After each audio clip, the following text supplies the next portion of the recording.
மகாபாரத யுத்தம் குருக்ஷேத்திரத்தில் நடைபெற்றது.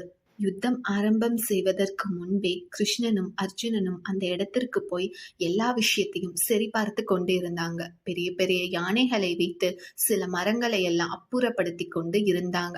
அப்போ ஒரு மரத்தில் இருந்து ஒரு சிட்டுக்குருவி பறந்து வந்து ஸ்ரீ கிருஷ்ணனை சோகமான பார்வையில் பார்த்தது. அப்போ ஸ்ரீ கிருஷ்ணருக்கு அது ஏன் அப்படி சோகமா இருக்குன்னு புரிஞ்சது. அதே போல் அர்ஜுனனும் புரிஞ்சுக்கிறாரு. சரி, மரங்களை எல்லாம் வெட்டுவதால அதற்கு தங்குவதற்கான இடம் இல்லைன்னு அது மிகவும் வருத்தப்படுது போல அப்படின்னு கிருஷ்ணர் கிட்ட சொல்றாரு. அப்போ ஸ்ரீ கிருஷ்ணனும் அவங்களுடைய கர்மவினை பிரகாரம் எது நடக்கணும்னு இருக்கோ அது நடக்கும். அதனால நம்ம யாருக்கும் எதுவும் இப்போ உதவி செஞ்சுட்டு இருக்க முடியாது. அவங்க கர்மாவை அவங்க அனுபவிச்சுதான் ஆகணும் அப்படின்னு சொல்லிடுறாங்க. உடனே இவரும் ஆமா அப்படின்னு சொல்லிடுறாரு. அதுக்கப்புறம் ஸ்ரீகிருஷ்ணன் அர்ஜுனனுடைய வில்ல கேட்குறாங்க. அவரும் கொடுக்குறாரு. அதுக்கப்புறம் அந்த வில்லில் இருந்து அம்பை செலுத்துறாரு. அது யானையுடைய கழுத்தில் தொங்கிக் கொண்டு இருந்த மணியை கீழே தள்ளி விட்டது.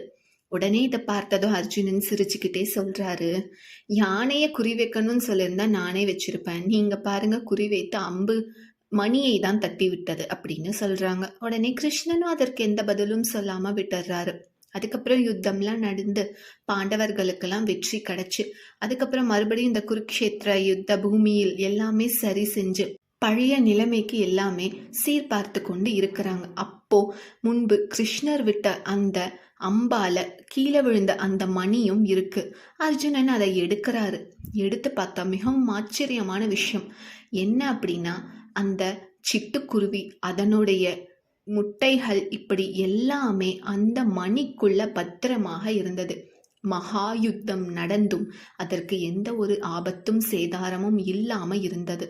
இதை பார்த்ததும் அர்ஜுனனுக்கு ஒரு மாதிரி வருத்தம் ஆயிடுது. முன்பு கிருஷ்ணர் இந்த மணியை தட்டி விட்டப்ப சிரிச்சோமே நம்ம, ஆனா அவரு எவ்வளவு புத்திசாலித்தனமாக இதை செஞ்சிருக்காரு அப்படின்னு அவர் கிருஷ்ணர் கிட்ட போய் இந்த விஷயத்த சொல்லி மன்னிப்பு கேட்குறாங்க. நீங்க முன்பே சொன்னீங்க கர்மவினை பிரகாரம் எல்லாம் நடக்கும் அப்படின்னு சொல்லிட்டு, அந்த சிட்டுக்குருவி உங்க மேல வச்ச பக்தியால நீங்க அவங்கள காப்பாத்துனீங்க. ஒருத்தங்களுக்கு எவ்வளவு கஷ்டங்கள் வந்தாலும் உங்களிடம் சரணடைஞ்சா போதும். அது எந்த உயிரினமாக இருந்தாலும் சரி, நீங்க அவங்க எல்லாரையும் காப்பாத்துறீங்க. இதை விட மிகப்பெரிய விஷயம் வேற என்ன இருக்கு அப்படின்னு சொல்லிட்டு கிருஷ்ணனை வணங்குறாங்க. நம்முடைய பக்தி சின்னதா பெருசா அப்படிங்கிற விஷயம்லாம் இல்லை. உண்மையான பக்தி அன்பு பகவான் மேல இருந்தா போதும்.